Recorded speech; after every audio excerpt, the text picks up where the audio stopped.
மாறி போன போதும் இது தேர் போகும் வீதி.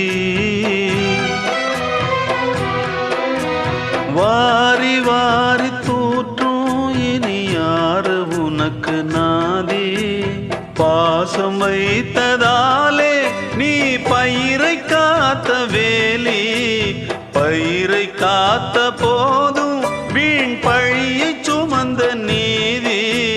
சாமி வந்து கேட்டிடுமா, வீண் பழியை தீர்த்திடுமா. விண்ணுக்கும் மண்ணுக்கும் சம்பந்தம் உண்டுன்னு சொன்னது யாரு? அது மன்னவன் பேரு. அந்த வானத்தை போல மனம் படைச்ச மன்னவனே, பனி துளிய போல குணம் படைச்ச